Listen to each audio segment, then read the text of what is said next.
This morning, as I dropped my 2-year-old off at daycare, she looked at me, asked for a hug, and then waved me off with a simple bye. It wasn't dismissive. It was intentional.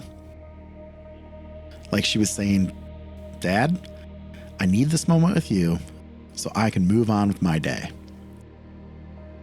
It caught me off guard. Sweet and small as it was, that moment felt profound. She wasn't clinging.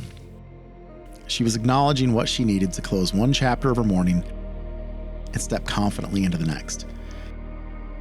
That tiny ritual, a hug, a kiss, a wave goodbye, was her routine. Her way of staying grounded while the rest of her day unfolded. And it reminded me just how powerful routines are, especially when we're trying to navigate change. Whether I'm working with clients who are making major life transitions, leaving a job, recovering from substance use, moving through grief, or reflecting on my own chapters of change, one truth keeps surfacing. When everything feels uncertain, routine can be our lifeline. When I decided to quit drinking and become more intentional about my health and wellness, I had to become fiercely loyal to routine. It wasn't glamorous. It meant setting alarms, blocking out quiet time, eating on a schedule, and sleeping with intention. But it gave shape to the fog. It created a rhythm that helped me build new habits, not because they came easy, but because I had a structure to fall back on when motivation was gone. As Arthur James Clear says in Atomic Habits, you do not rise to the level of your goals.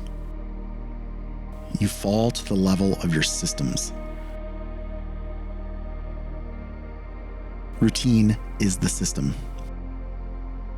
It's the net that catches us when change gets messy. Routine isn't rigidity. It's rhythm. It's something we create to support the parts of us that are still figuring things out. It's the hug and goodbye at daycare. It's the morning coffee and reading the news. It's walking the dog at the end of the workday. It's brushing your teeth before you get too tired to care. It's choosing to give yourself structure not to limit yourself, but to protect your energy, reduce decision fatigue, and return to something that feels safe and steady. When you're trying to heal, grow, or rebuild something, inconsistency can feel overwhelming. You don't know what's coming, and that uncertainty can feed anxiety, hopelessness, or relapse into old patterns. That's why routine is so powerful.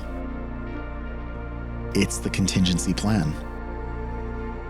It says, even when I feel overwhelmed, I know what I do next.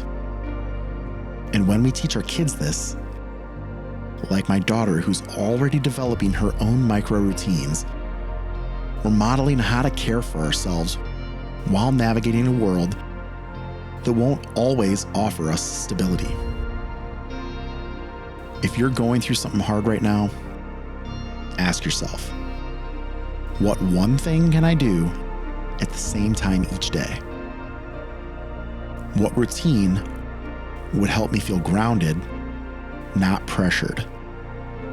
What can I release from my schedule to make room for what really helps? Let your routine support you, not control you.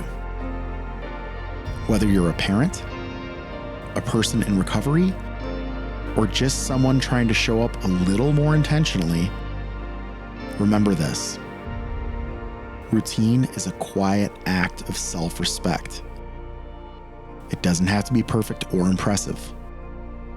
It just has to be yours.